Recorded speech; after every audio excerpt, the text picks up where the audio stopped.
Hello,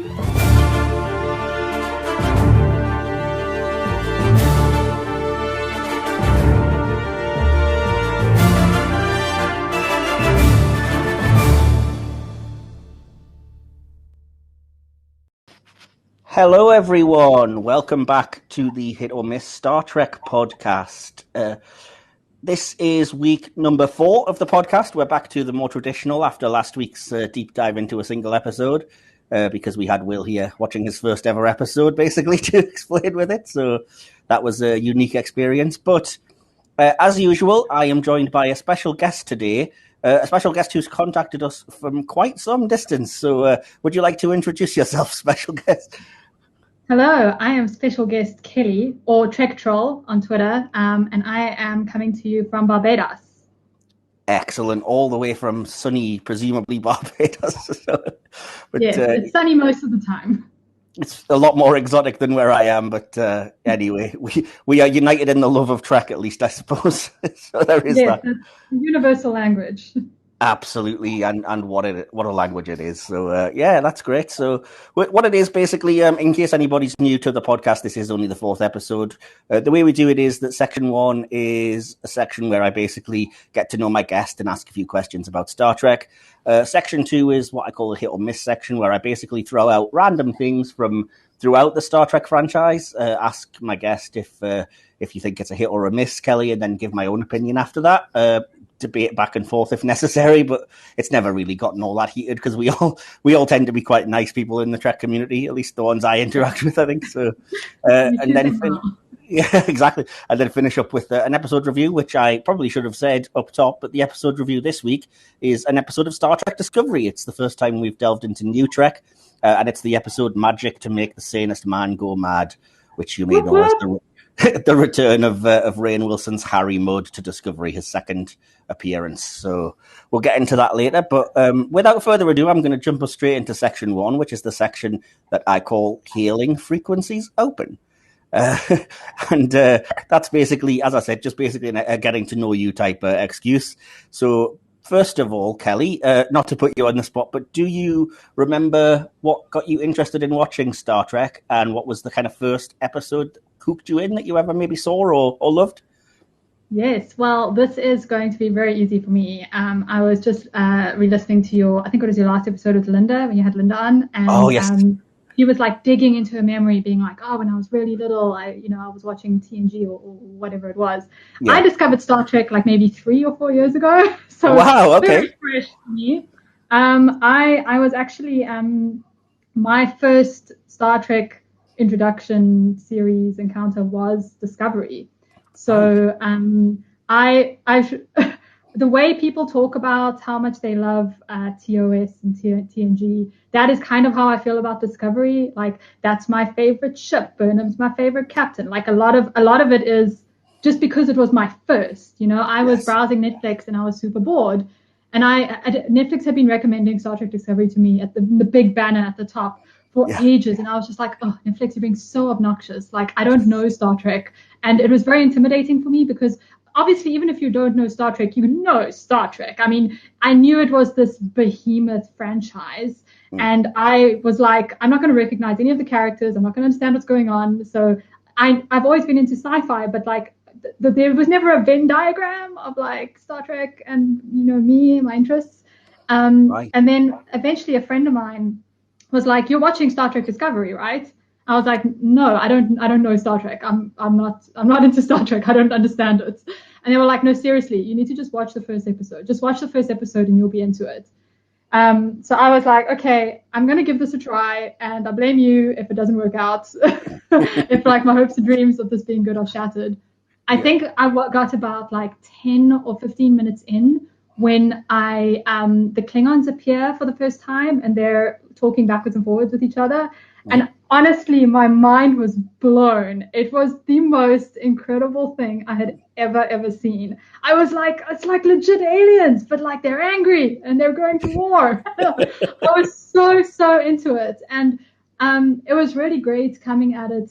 Now, obviously, I've watched TNG and Voyager and some of TOS and some of the animated series and some of I'm trying to make headway with Enterprise. It's very slow going. I'm getting there. And so now coming back to Discovery, it's great to see all of the references and all of the like the history and the canon behind it. It's been a bit of a whirlwind. Oh yeah, because you'd have presumably you've seen season 3 of Discovery because that's been on for a while. So when you saw Unification Part 3, you wouldn't have seen, I'm guessing, parts 1 and 2 from TNG yet. Yeah, I think by the end of season 2, I'd already finished watching a lot of the classic Trek. So I was mostly up to date by then and already rewatching the first Discovery seasons. So 2020 with quarantine, like I had nothing to do. So I literally just binge watched Star Trek like mad.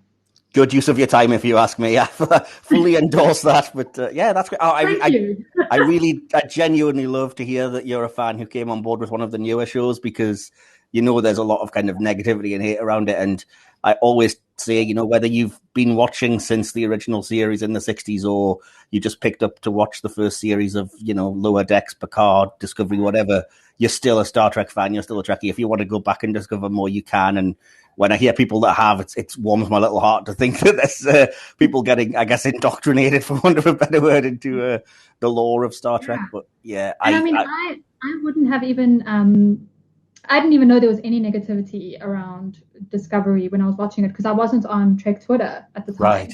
So for me, it was a very, I want to say, pure, wholesome experience. I was just into it, like 100% into it. Like, I know you and I have had like a back and forth on Twitter about the damn turbo lifts, for example. And like, and I know that came up in a previous episode, but like for me, and I mean, I do this with movies and books in general, but it felt very much true for Discovery as well. When I'm watching it, my suspension of disbelief is at such an absurd level that they could legit do anything, and I would be like, "Oh, that's cool. Okay, yeah, that works. That works."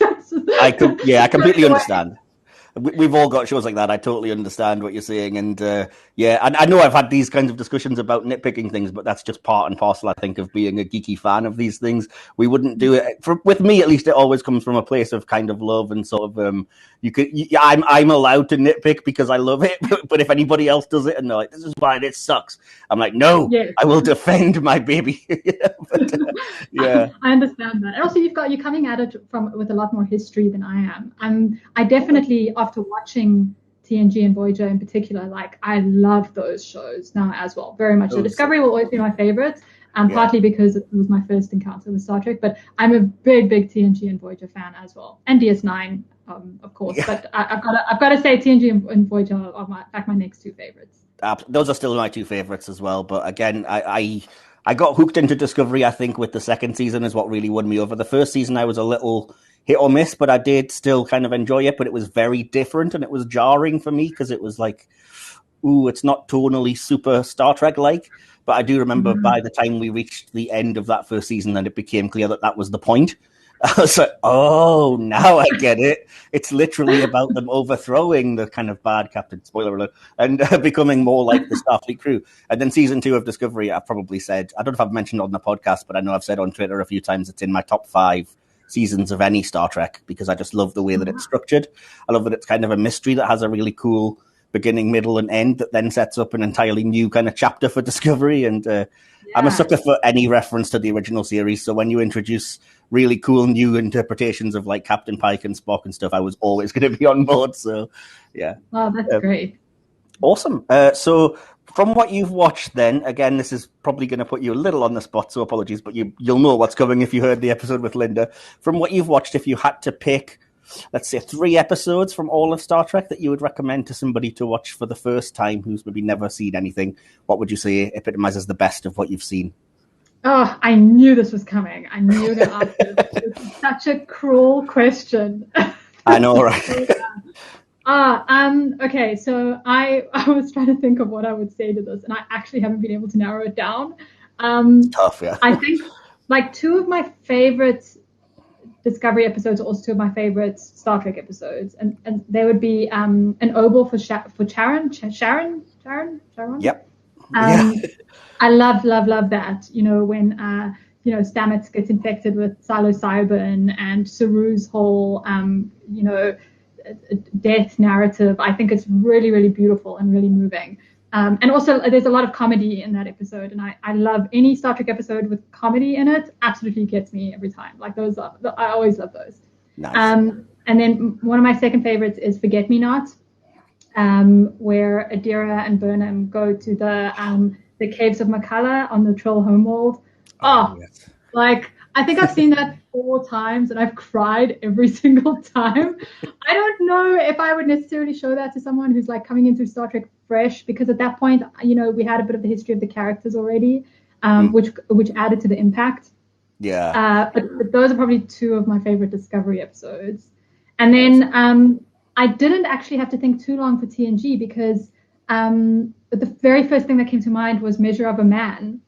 Yes. It's kind of an iconic Picard giving a speech about ethics in a like courtroom vibe. It's so cool. It's like peak Picard for me, and I really, really love that.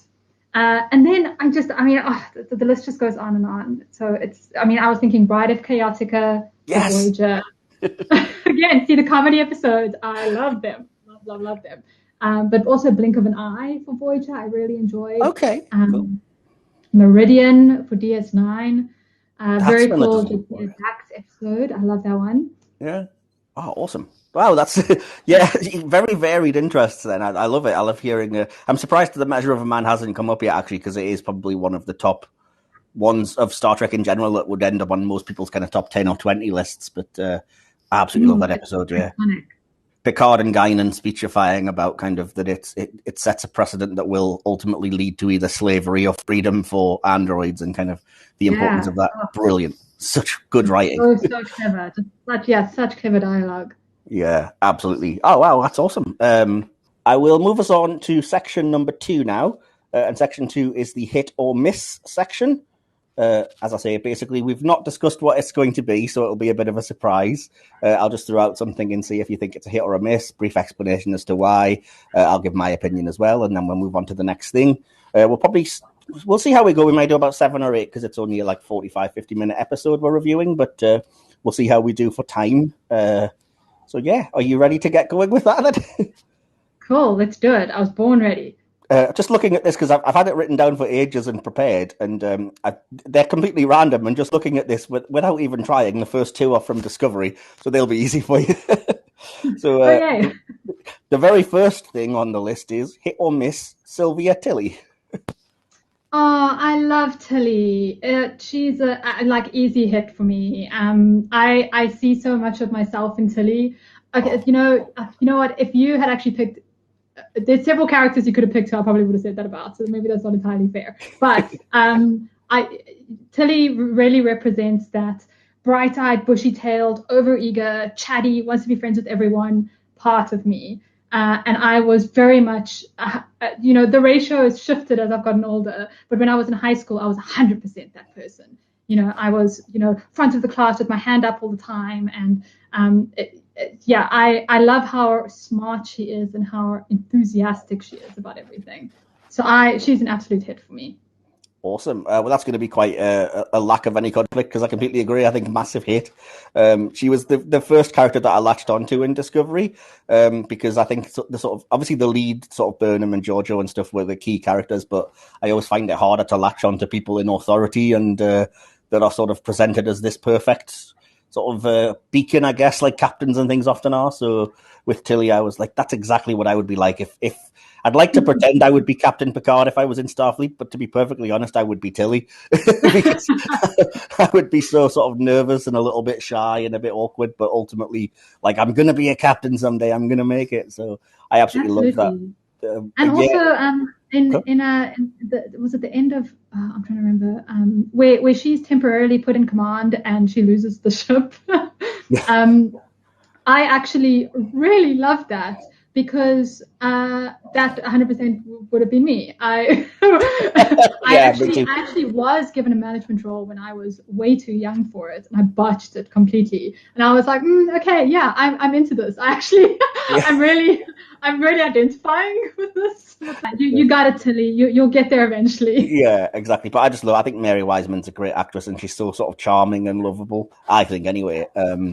So Agreed. absolutely think great. And nothing better than when she's trying to imitate Captain Killy in the Mirror Universe. That sort of the brief bit of comedy of like not knowing whether to what the heck hold your horses. Yes, I love it. So so number 2 on the list for today, again from Discovery, hit or miss Admiral Vance from season 3. I really like Admiral Vance. Or Vance. I'm trying to remember the actor's name. Oded Fair, I think, is the actor. Oded Fair. I am a huge fan of him from The Mummy. Cool. So much so that, like, when I was like little, I was born in 1987, so I think I was like early teens when The Mummy came out. I would like take my mom's eyeliner and like try to draw the symbols on my cheeks that he had in The Mummy, and like pretend that I was part of the crowd, part of the group. So to see him pop up again, I was like, oh, I can't believe it! I can't believe it's him. So it was so wonderful seeing him, and especially the first few times you see him, I couldn't figure out if he was going to be a bad guy or a good guy. Like, which side was he on? He was being so resistant, and that was really interesting as well, because I couldn't figure out which way it was going to go, and I was like, I want to like him, but he's not giving me anything. When you eventually find out more about the situation in the new time, you realize, okay, he's got every reason to be defensive and protective of, the new setup. So he's a hit for me. I actually wish we could see more of him. I hope we do. Again, not a lot of conflict, because I agree completely. Complete hit. I'm also a big fan of Oded Fair from The Mummy and from the Resident Evil movies, which are not great movies, but at least he's good in them. I think I'm completely with you. I wouldn't perhaps be as on board with it if it did turn out that he was the kind of stereotypical, what they call the bad admiral kind of thing that becomes a trope in Star Trek. And I was like, I think I know where this is going, and if it does, it's going to be kind of a sucky cliche that he turns bad. And then, as you say, it's not. It's just it's a good study in kind of being complicated and having to put up with a heck of a lot and being defensive for perfectly justified reasons. And so I was kind of the same as you, resistant, because I was like, I'm not going to get to like this guy because I know he'll turn bad and I'll regret it. And then was completely sold the moment he did the speech to Osira about kind of the replicators and how it's basically our recycled shit, but we don't mind. It tastes fine, and we don't commit atrocities for it, kind of thing. I was like, oh yes, I'm on board with this guy now. That was good stuff. Yeah, absolutely. I really hope we do get to see some more of him in season 4. I'm assuming we will, because I'm guessing he'll be the one sending Discovery on missions and stuff. And awesome. So number 3 for today, moving away from Discovery for a second, is a movie. I think it's the first one we put up on the hit or miss section, and it is the movie, if you've seen it, Star Trek Insurrection, hit or miss. That's the Abrams trilogy, right? No, Insurrection is the third of the Next Generation movies. It's basically where they Picard and crew. Fair enough. I've only seen the Abrams trilogy. I still need to watch the older ones, and I only saw the Abrams trilogy like a few years ago for the first time. So yeah, it's the movies I'm very fuzzy on. That's fair enough. Well, apologies for that. And sorry. I'll just give my opinion quickly and say that I really like Insurrection. It's been said before that it's basically a long kind of 2-part episode of the Next Generation, but I don't see that as a criticism, because Next Generation's good. So it's really cool. I highly recommend it. It's got a good kind of plot about the morality of Starfleet trying to kind of relocate these species because their planet has Fountain of Youth qualities, and then Picard and the Enterprise crew basically standing the ground against Starfleet as kind of, no, we can't do this, it's wrong. And highly recommend that film, I think. Ooh, I love the sound of that. That's a great recommendation. Absolutely, yeah. It's as I say, it's not quite. It's never anybody's favorite because it's not as action packed as like First Contact or even Nemesis. Well, it is, but I guess it's because it's got more of a moral message that I think sometimes people glaze over a little bit if they feel lectured to. But I'm always on board with that, so I'm fine with it. Yeah. And it's definitely the funniest of the four Next Generation films as well. I won't ruin or spoil any of the jokes for anybody who hasn't seen it, but it's got some great bits of humor in it as well. So I'm yeah. sure, I get I get confused about whether I've seen some of the movies or not a lot because people talk about them so much on Twitter. And there's so many memes and jokes and quotes that are always circulating that it's all kind of just like a mishmash in my head about Yeah. what's from what. Fair enough. Yeah, okay. I'll move us on then to the next one on today's list. Again, you may not have seen it, so apologies. But just I thought I'd chuck this in related to the episode we're reviewing. So hit or miss to the original series episode Mud's Women. Oh, I have seen most of the Mud episodes, I think. Okay. Cool. I've seen Mud's Woman. That's the one with there's these three women who are like on some sort of drug that makes them appear youthful and beautiful. That's right. Right. I actually quite enjoyed that. It was all of the TOS episodes are strange watching because they're from a different time. It's They're very dated. it's the cinematography is strange. The pacing is very odd. The music is strange. But I kind of like the message that it sent at the end, where the blonde woman thought that she had taken that youthful drug, Nice. and she was, projecting this confidence that everyone saw her as more beautiful, but she actually hadn't taken it or taken a placebo, and it was all just in her head. I thought that was quite sweet, actually. Yes, that's actually a good. Yeah, that's a good something I hadn't really thought, but yeah, I suppose it ends really well in that regard. Because I'm going to say a hit, but just because there's a lot of problematic parts of the episode that I don't love with regards to the kind of the sexism on display and stuff, which is a bit kind of obvious. And particularly, I think the one scene that really jars with me is that like. I may not look great, but I can be a good wife and cook for you and everything. And now it's very sort of, Oh my God, I remember that. Oh. I know it's the 1960s, but even still, that's kind of like, ooh, Yeah. yeah. But having said that, I think Roger C. Carmel as Harry Mudd, I just fell in love with immediately as a kid. Because as I mentioned in the previous couple of episodes, I was around kind of 10, 11 years old when I would be watching the original series with my mum. And that character is such a broad comedy kind of I guess stereotype, for want of a better word, that as soon as he comes on board, I was like, I like this guy because he's playing it to the absolute rafters, and I love that because I'm at an age where I'm not looking for subtlety, I'm looking for something to charm me, I guess.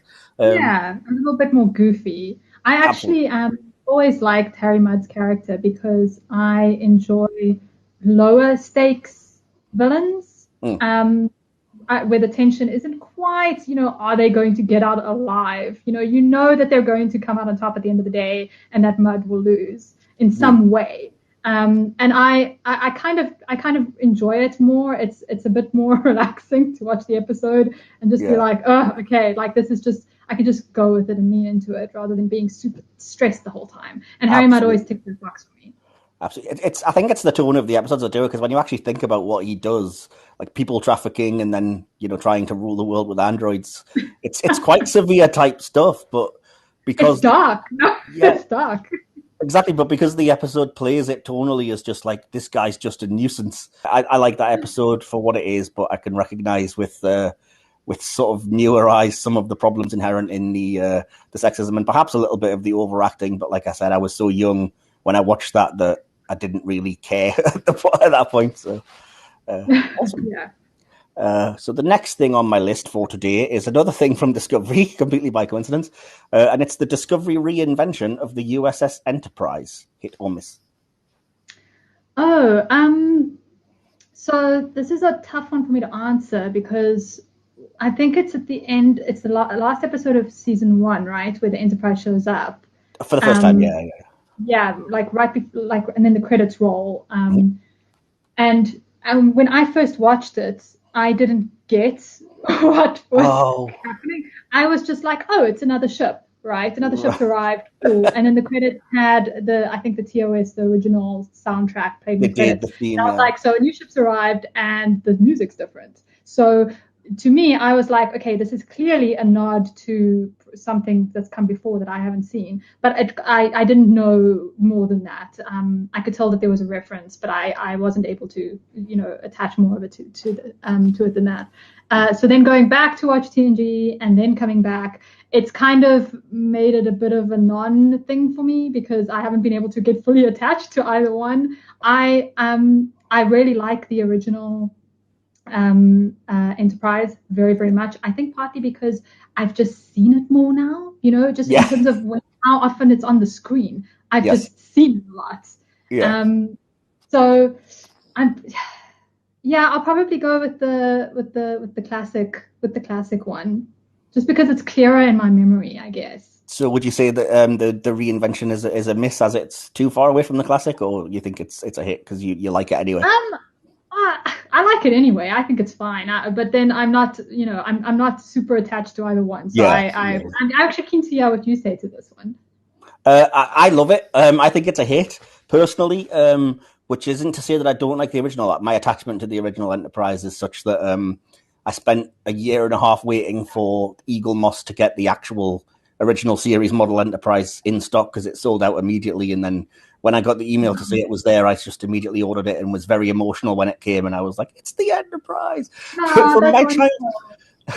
But it's only the little small kind of 15 quid version. It's not, I don't have the XL one or anything, but I just love it so much. And I think they're on very tricky ground to reinvent something that iconic because Enterprise had already done the Constitution class ship where they just literally had exactly the model from the original series, and it kind of worked, and it wasn't that long ago. So reinventing it was always, and to be perfectly honest, I'm not super fond of the one from the J.J. Abrams movies. I think that changes things a bit too much. Which is not to say that I hate it, I just don't think it looks enterprisey enough, if that makes sense. I'll agree with that. I mean, definitely. So I have seen the Abrams movies. I probably remember the first one the clearest, and I did like very much, especially the look of the bridge. But going back to see the classics, you're like, that's not the same ship. Like, there's no way. It's like totally different. Like, I like it, but it's not the same.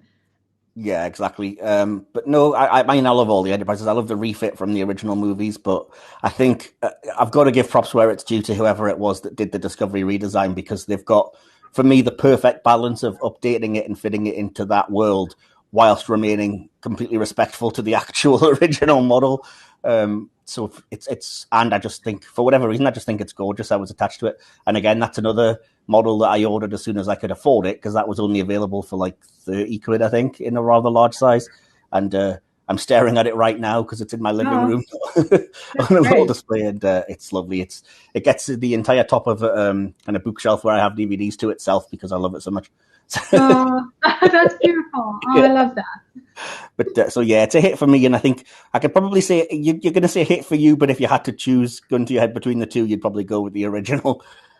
Yeah, I think so. I mean, to be honest, I don't think there is a single ship I don't like. I see Starship and I go Starship.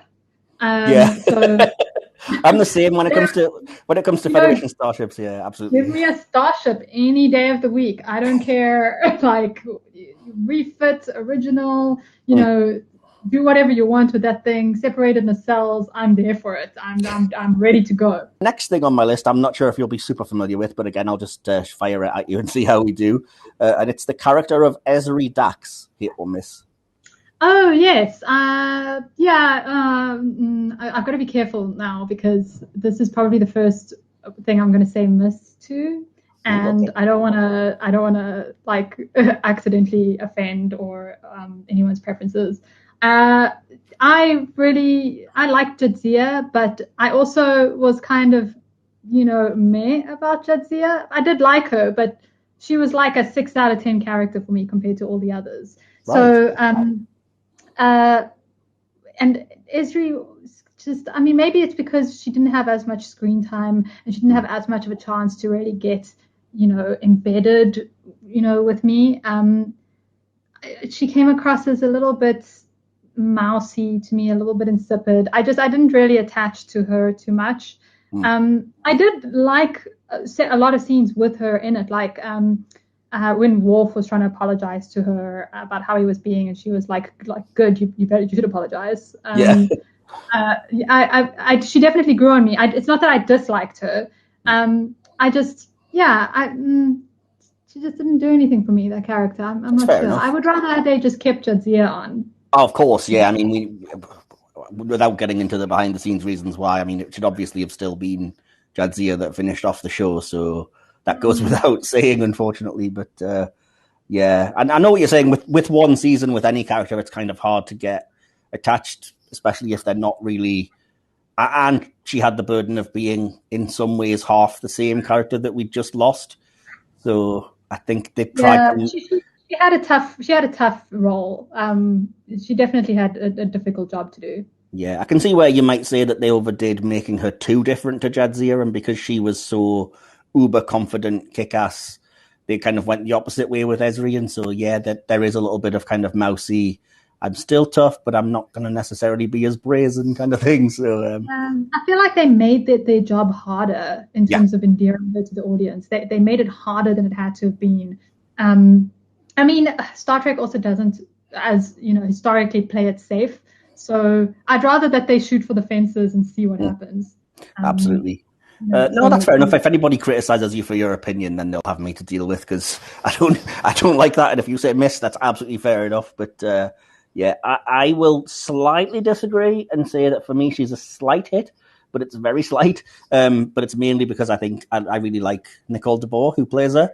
I think she's a really good actress, and I think she has just enough charm to give her something.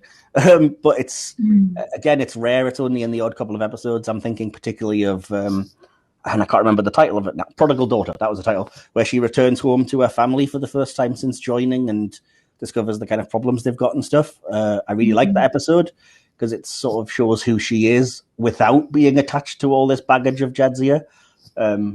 So yeah.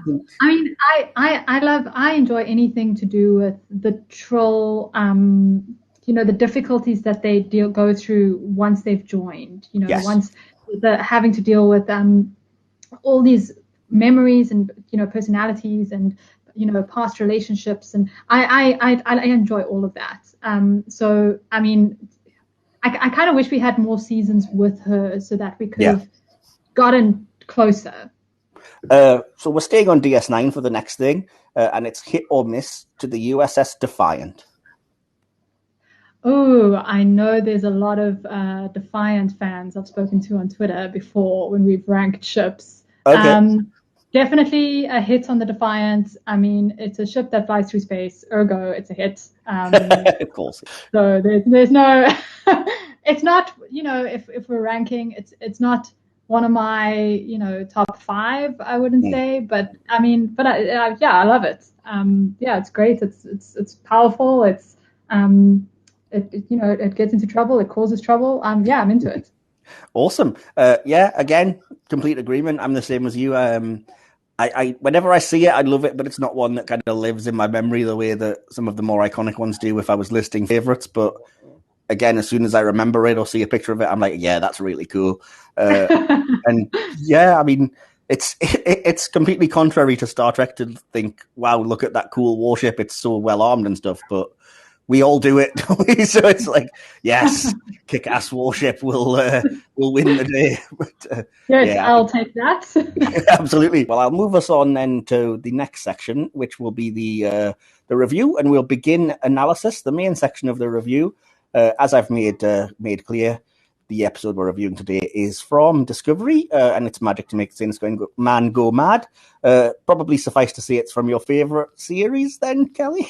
Mm-hmm. Yep, 100%. Awesome. Do you have any brief thoughts, just kind of spoiler-free, on the episode before we get deeper into it? Oh, I really enjoy this episode, but I'm also a sucker for anything that messes around with time. It's got kind of a, Edge of Tomorrow, Emily Blunt, Tom Cruise vibe. Fair enough. It's got time crystals. It's got tardigrade DNA. It's got space whales. I mean, what's not to like about this episode? Absolutely. And the space whale does give you my favorite line in the entire episode, which it's something that I've completely missed on the first couple of viewings. And on a rewatch, I burst out laughing because I don't remember how I missed it. But it's when they go into it's like the second or third time round they go into where the space whale is, and there's like a security or an engineering chap there, and they draw their weapons, and he just goes, "Phasers? You expecting this whale to be armed?"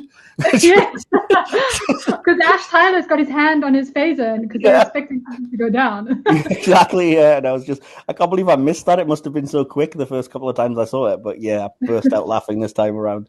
But, I love it when Lorca says to Saru, I can't remember the full line, but he says something like, beam the fish aboard.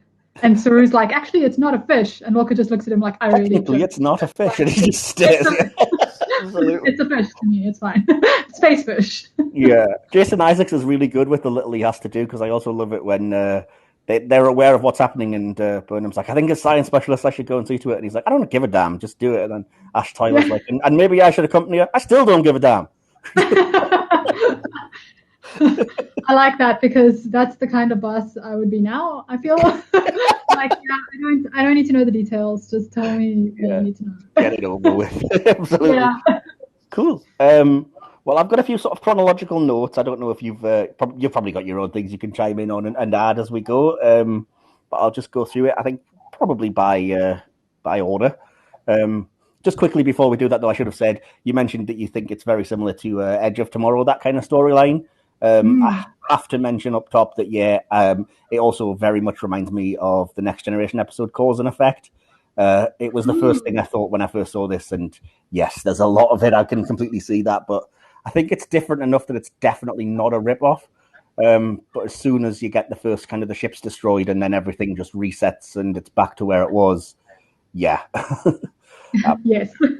Part of the reason I think a lot of people like this episode is that they say that it's relatively standalone, particularly in Discovery Season 1, which is all one big Klingon War arc. But having said that, it still begins with like a previously on Discovery montage, because there's still quite a bit that I think you have to know going into it.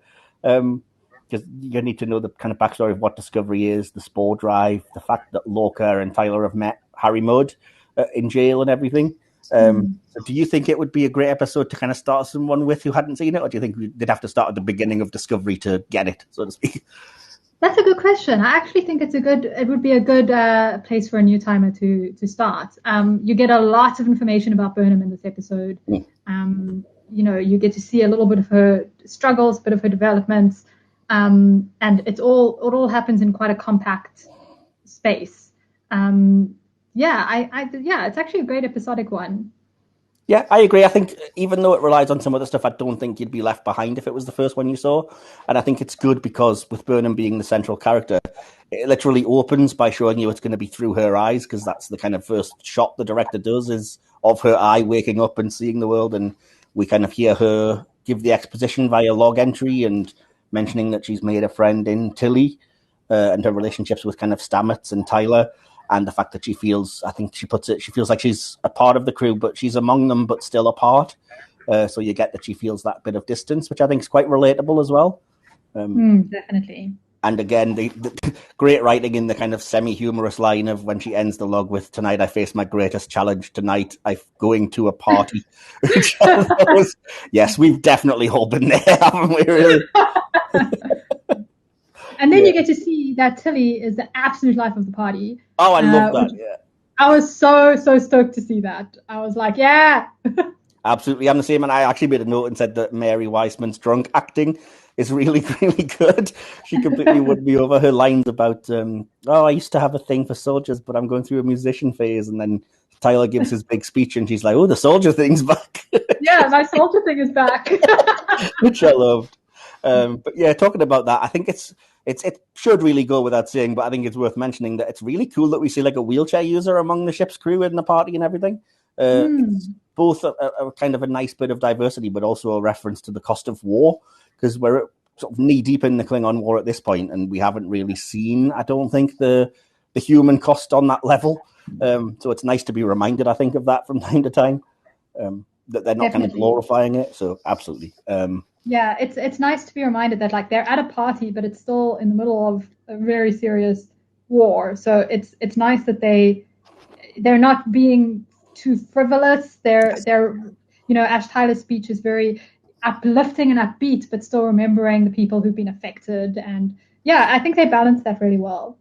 I agree completely. And I have to say, embarrassingly, didn't notice until this watch around as well the song that was playing at the party, which is incredibly appropriate. It's a song, and I forget who it's by because it's a remix, but it basically samples "Staying Alive" by the Bee Gees. Which I didn't register the joke until this time I watched around, and I was like, oh, because every time it resets when they've been destroyed, that's what's playing. I see. So they're literally staying alive. Oh no, I'm going to have to go back and listen to that. That's so I missed that. I did the first few times, and then I was like, that music's definitely not a coincidence. I get it now. But yeah. On the subject of Burnham, though, I do like that they actually go to lengths to explain the reason for her discomfort and to make it that she's not just unlikable or kind of standoffish. She mentions that it's because she was raised on Vulcan, and even when Ash says, well, you were on the Shenzhou for years, she says, well, yeah, but I was a kind of commander. The rank itself has a level of discomfort to people as well. So it explains, I think, a lot of her backstory in just a couple of lines, which is really cool. Yeah.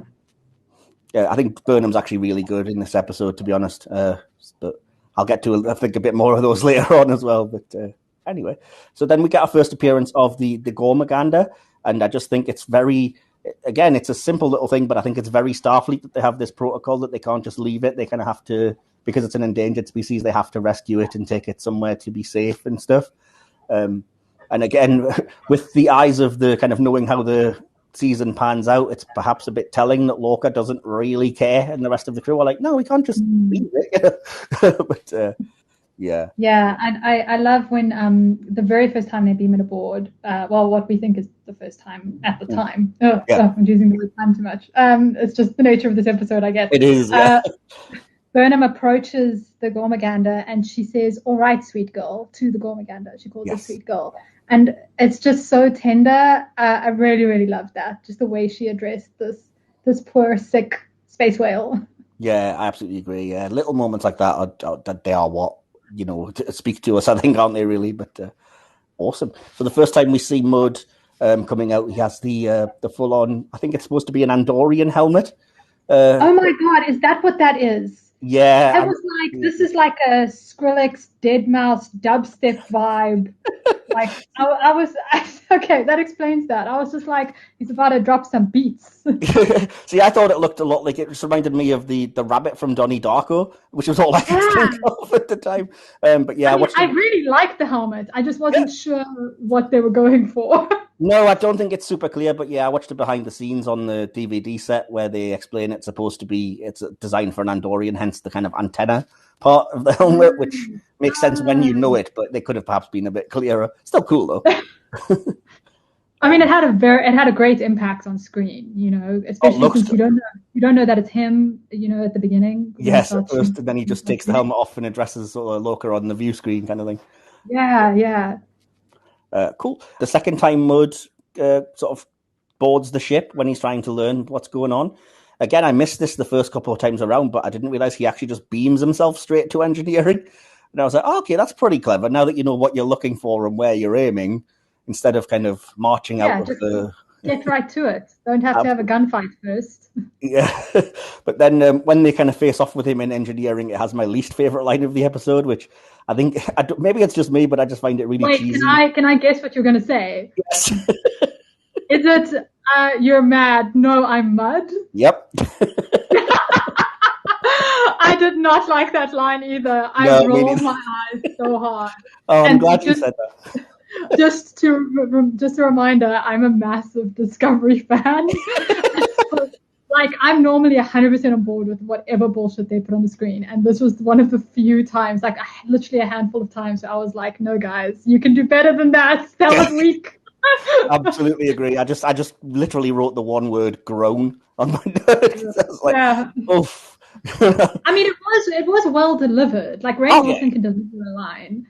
But, I mean, give him some actual decent lines to deliver then, man. That's like... It's really well. I mean, it's only one line, but at the same time, we'd be kind of biased not to call out when, like, yeah, maybe you could have cut that one. Yeah. That could have been edited out. Absolutely. But again, despite the fact this was like at least the third time that I've seen this, I still got a shock when Stamets comes in and shoots Mud in that particular time around when he's sort of in engineering, but he's got the force field that's keeping Tyler and Burnham out. Yeah, I also, I must admit, I was also watching it the third time, and again, it came out of nowhere to me as well. I totally forgot that was, part of the story. Mm-hmm. This is a weird episode for Stamets because he is like so high on tardigrade DNA. At first, absolutely, yeah. Even before the time loop stuff starts, he's just like, "Hey guys, like, oh, what's going on? Oh, what's happening between Burnham and Tyler?" Like, he's just being extra weird. I don't love that first interaction because it's so different, and it's kind of like, don't apologize for just random interactions. They're what makes life beautiful. And I was like, oof.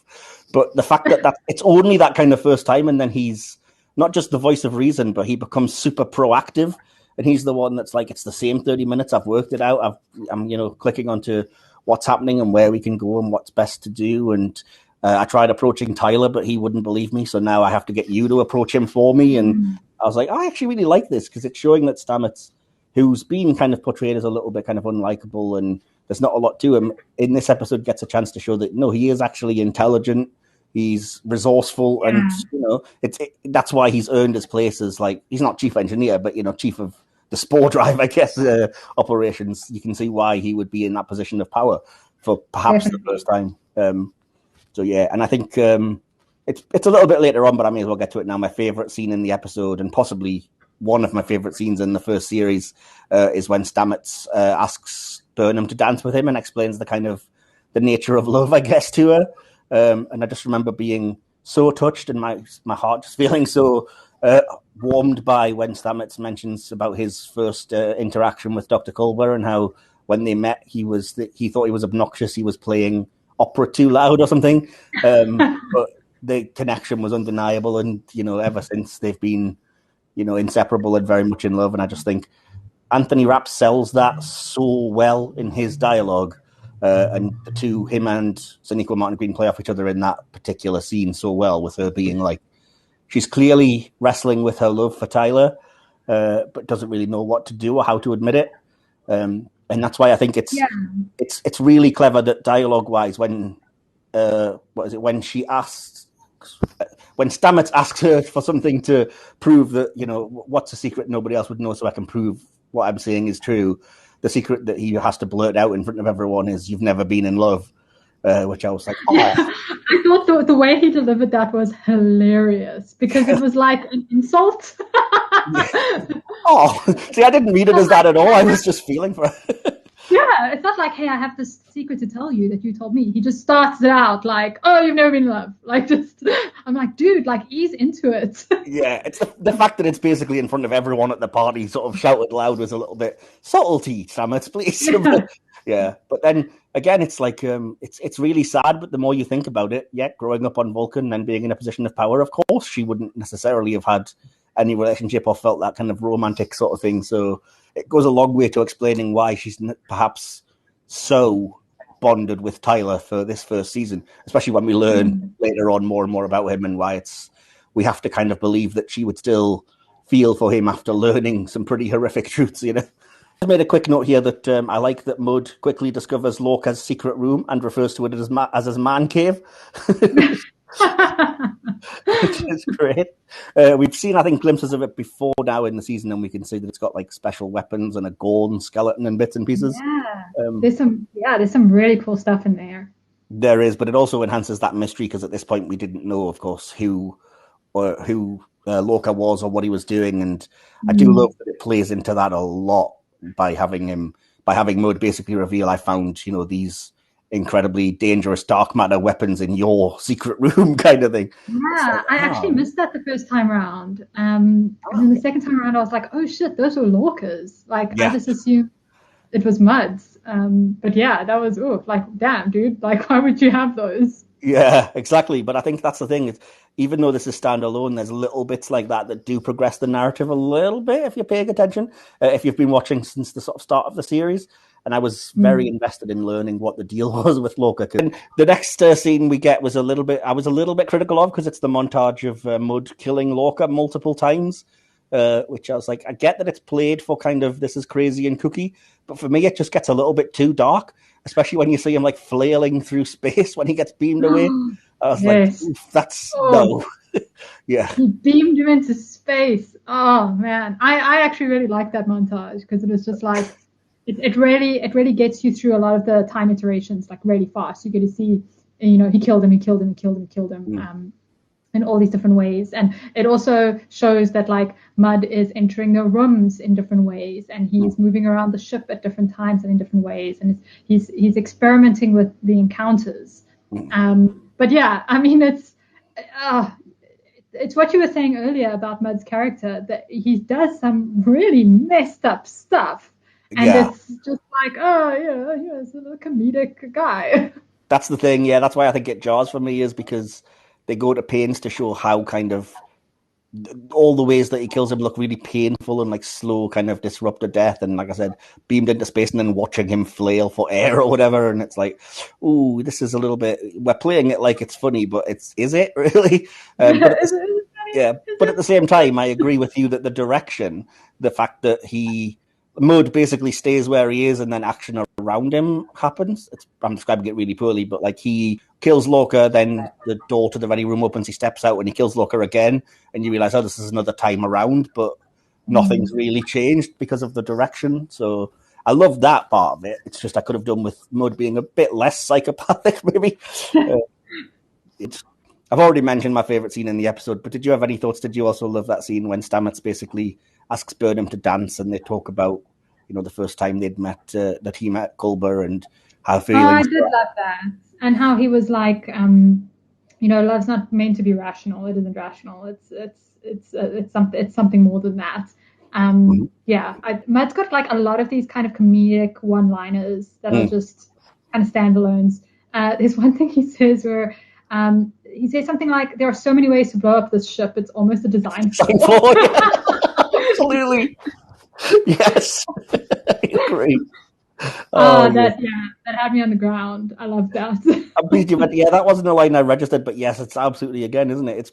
And that's both a combination of good writing, and I think the way Rainn Wilson plays Mud with just enough of the Roger C. Carmel like roguish charm, but with enough of his own little sort of subtle hint on it as well. I think he's really good in this episode. Just mentioning that now, but yeah. No, he's great. He does it so well. He does. He again manages that kind of line really, really well. Excuse me. But going back to the scene I was talking about, the kind of Burnham and Stamets scene, I also love that he explains that, like, even though his first interaction with Culber was, I guess, kind of an argument, he says that he basically sums up the theme of, I think, the episode and a lot of the series when he basically ends it with "Never hide who you are." It's the only way love works that way. And I was like, oh, that's a really kind of beautiful message that you could easily lose, I guess, in the middle of all this. But I like it a lot. Yeah, I like that this episode weaves kind of emotional connections and relationships into the fact that they're still, you know, in a war zone. It weaves them together really cleverly, because, you know, even though it's such a tense and difficult time, you're all still people thrown together, and those connections are going to happen organically. And, you know, how you deal with them and how you juggle that with what's happening day to day. Yeah, I'm glad that they just embraced it and leaned into it to try to weave it all together rather than to completely ignore it. Yeah, completely. Because, I mean, it's something you see a lot in sort of things that deal with war, even in the sci-fi context, is that we're still human at the end of it. We still live our humanity and we still feel and we still have all this complex stuff going on, even without having to worry about, you know, there might be a Klingon attack or whatever any minute. So it's cool. And yeah, related to that, I think the next scene along where Burnham and Tyler, she kind of has to approach Tyler officially and they dance at the party and kiss for the first time. I've just said this scene is incredibly well directed because they're at a party and yet they feel like they're the only two people in the room, which must have been so difficult to pull off. And yeah, I just think the chemistry in particular between Sonequa and Shazad in that scene, maybe it was just me, but I was like, I'm picking up some pretty hot chemistry vibes from this particular scene. I was into it. Yeah. And I think they're both super hot. So like, I was like, yeah, this is great. I'm so into this. And like when he spins her around, I was like, yes. I love it. I love it. And then when she was like, you were in a Klingon prison with Harry Mudd. And I was like, way to wreck the mood. Like, yeah, she still doesn't quite get it. She's still that kind of logical, I've just got to get the facts out kind of thing. But, I mean, she was doing the right thing. Like, they were on a time limit. But, at the moment you forget and you're just like, oh, they're dancing. This is great. Let's just go with this. It doesn't matter if the ship explodes. I'm happy right now. Absolutely. I like that. I like the interpersonal side of things as well, because that's always a big sort of Star Trek thing. Again, just in terms of things I didn't notice the first time around, it's completely throwaway and it doesn't matter. But they point out that Mudd has a working time crystal because some 4-dimensional race must have perfected the technology. I love that it's so throwaway that we never learn who it is, see anything about them. It's just like, no, don't worry about it. Oh my gosh, I didn't notice that, but I love it. That's amazing. That's so the kind of techno babble I signed up for. I think they even literally, I think it's Stamets delivers the line and he even says something like, some 4-dimensional race must have perfected it somehow. And I'm like, that's all I need. Yeah, fair enough. Whatever. I was fine with time crystal, to be perfectly honest. Yeah, you had me at time crystal. Absolutely, yeah. There's a really horrible scene, I think, slightly later on, the next scene from that, when they go to the bridge, and I think it's Mudd kills Ash and Tyler, and it's really harsh. But then there's a very, very brief scene where Doug Jones absolutely breaks my heart as Saru, when Burnham's like clearly affected by the death of Tyler, and she's like going for Mudd, and Saru just pleads with her, like, please, no more senseless violence, please, I'm begging you. And I was like, wow, that's like his only line in the episode, and he's so good at it as well.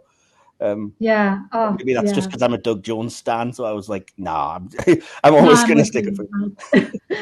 Anytime he's in a scene, I'm just like, you're the man. Like, he just kills it every single time. Yeah, I like that Stamets actually owns up to kind of, it's me, because that's the very Starfleet-y thing to do, isn't it? To be a bit selfless. And so we don't really know what's going on, but I like that they're clever enough that they're working stuff out before the audience, and it's kind of that heist movie structure, I guess, where they're one step ahead, but it's really clever the way they work it out, and you're waiting to see how.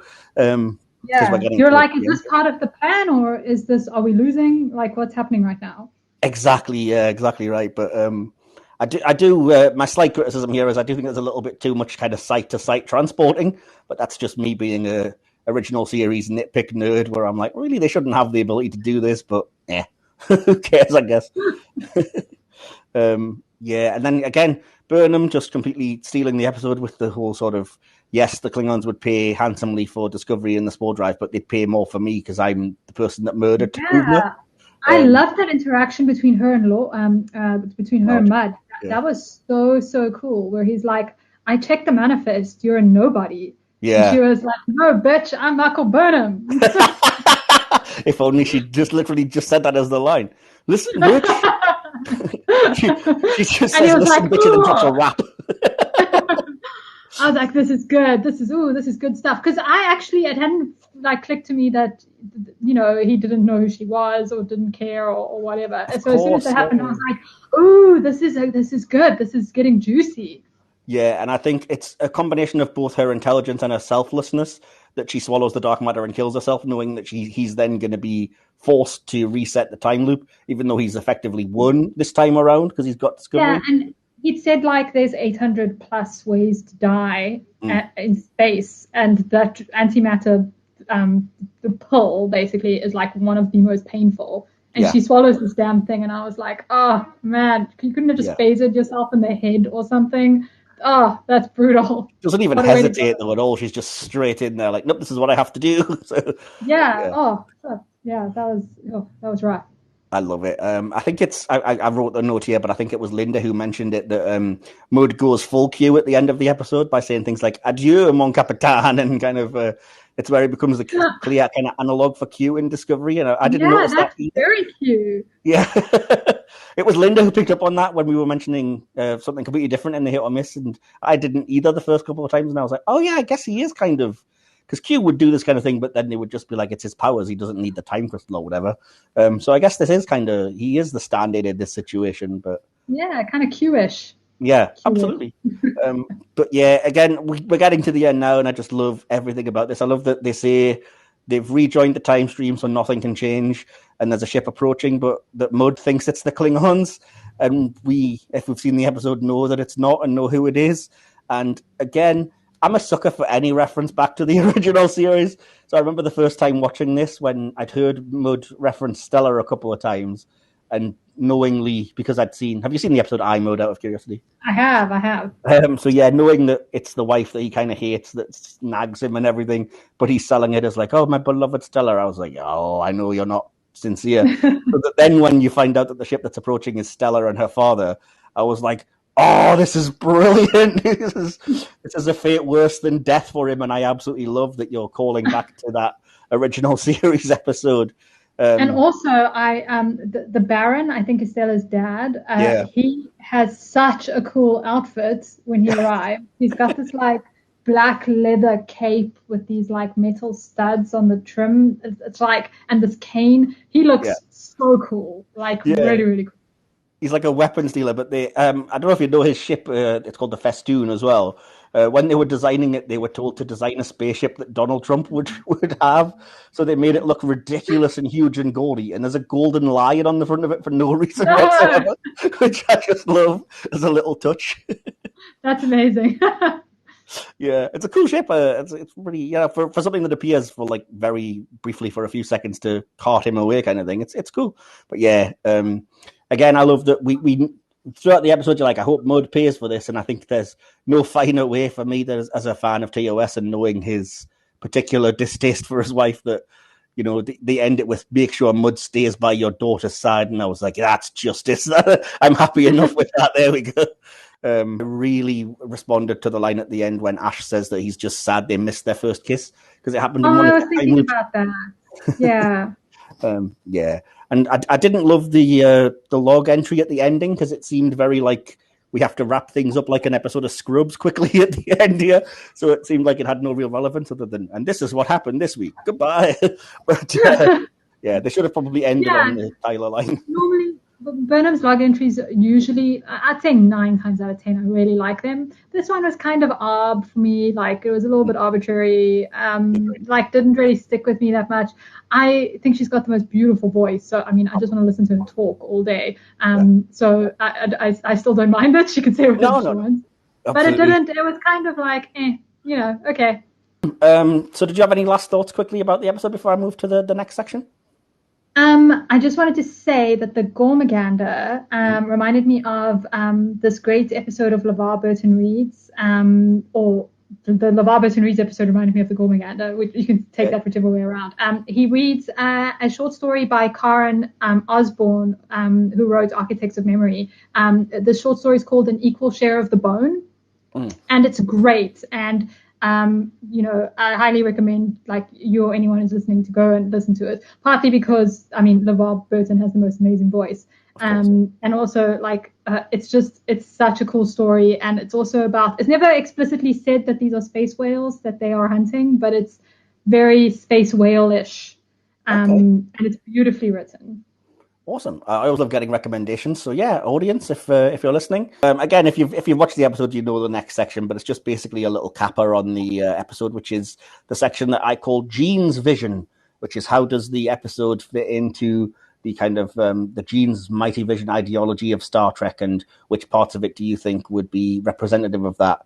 So did you have anything that you think you would pick up on from this episode that would be very particularly Trek-esque?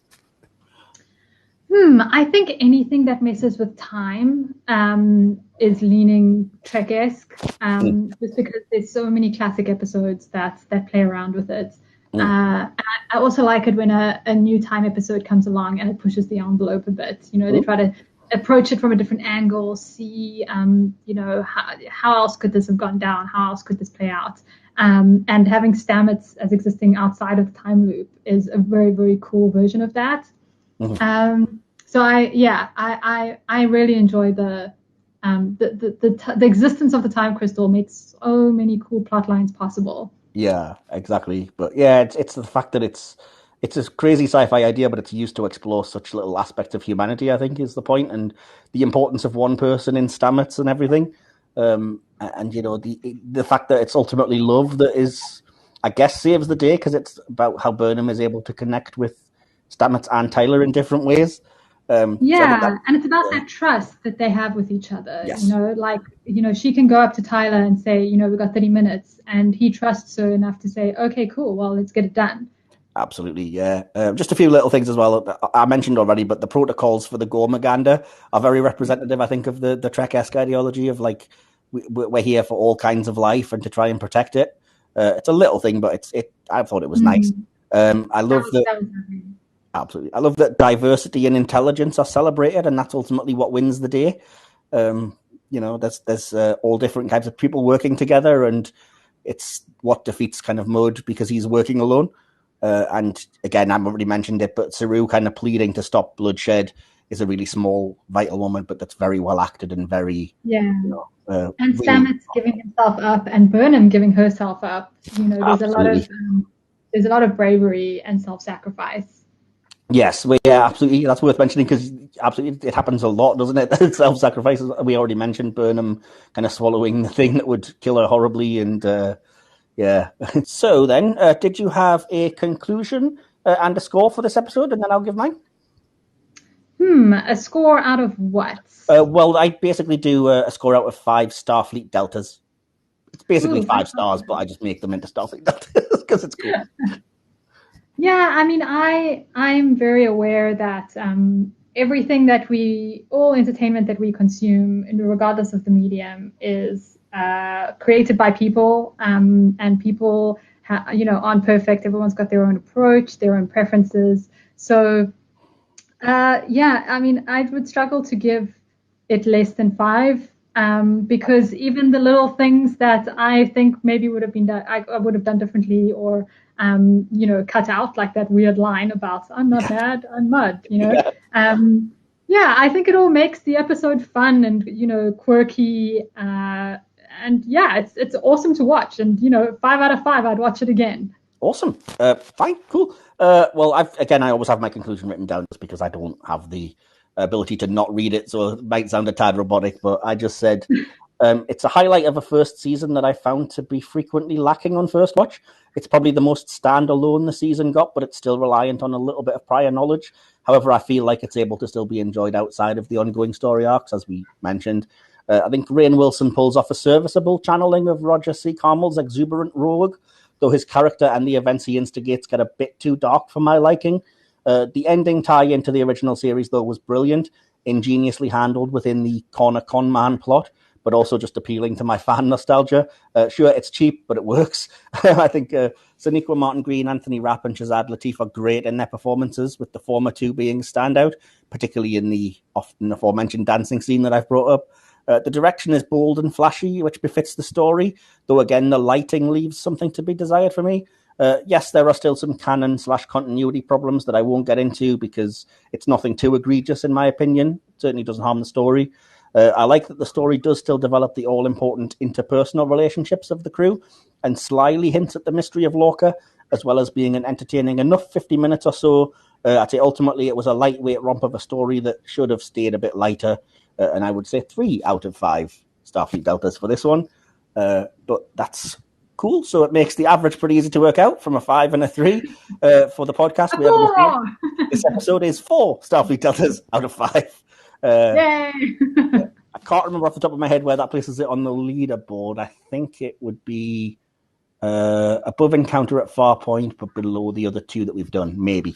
I would have to double check that. But so... Right, the one last thing then, which is to get into the section that, again, I have a funky Trek name for, and I call it the Subspace Communication section, which is basically my fancy term for audience interaction.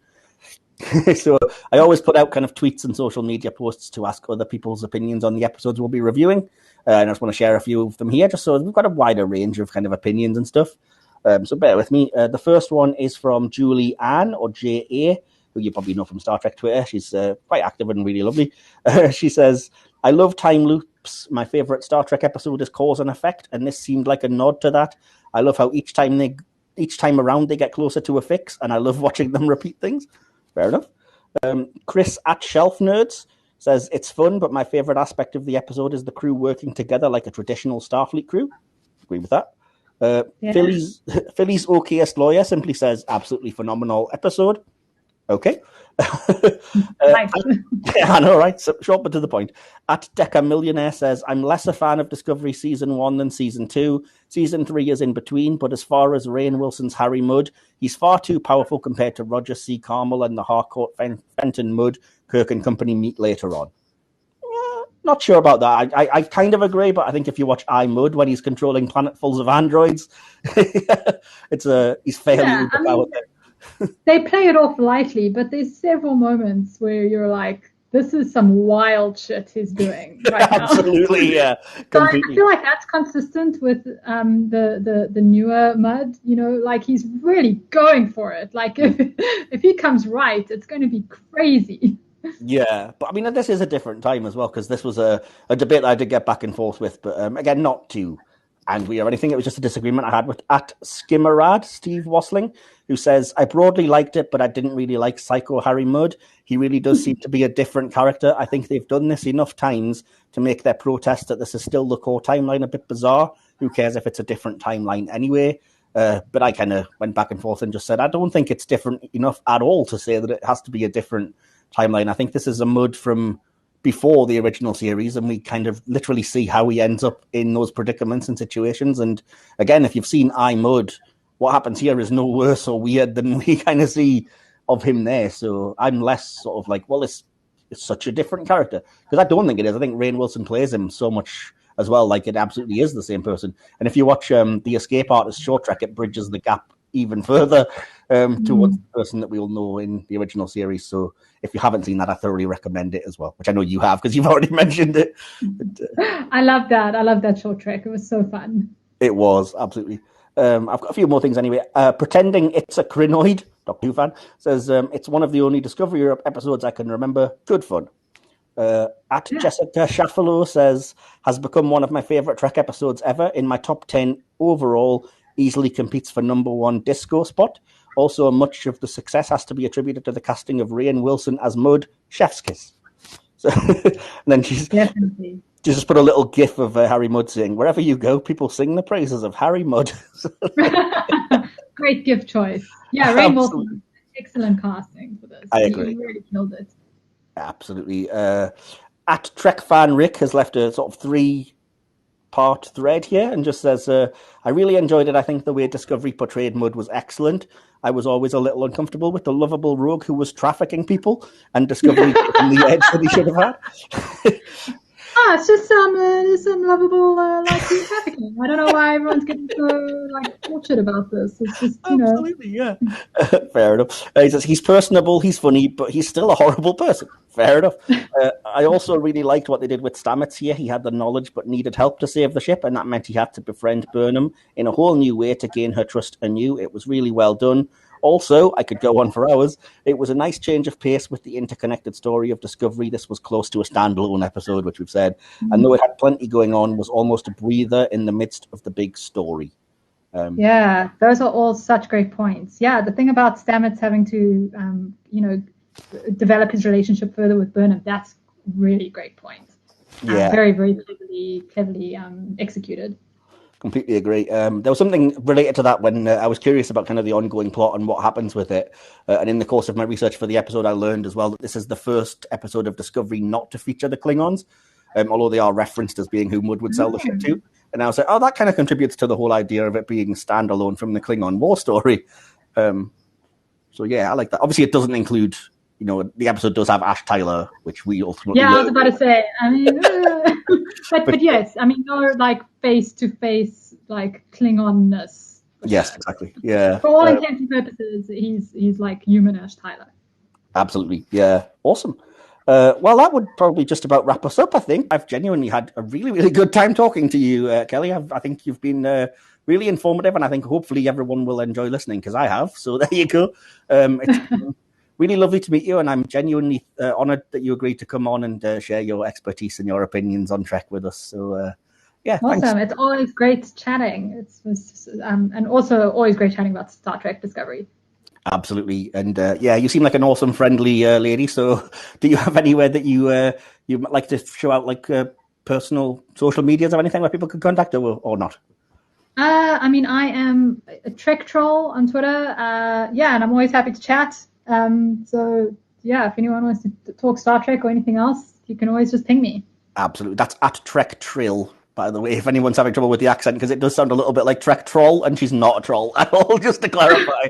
I am not a troll. Thank you. I used to have such a problem with that because my surname ends in Trill, Yes. spelled the same way. So a few of my friends through the years have called me Troll, and I can't introduce myself as Troll because it sounds like troll. Yeah, it's just an accent thing, but yeah. It works in South Africa, but anything outside and it just falls apart, unfortunately. Oh, but no, it's a big world, and it's nice to meet different people from everywhere. But yeah, sometimes the language barrier can be a pain in the neck, unfortunately, can't it? But well, I understand you, which is an achievement considering my very northeast English accent, I think, at times. So yeah. I mean, I must tell you, the year that I spent there, I understood no one at all.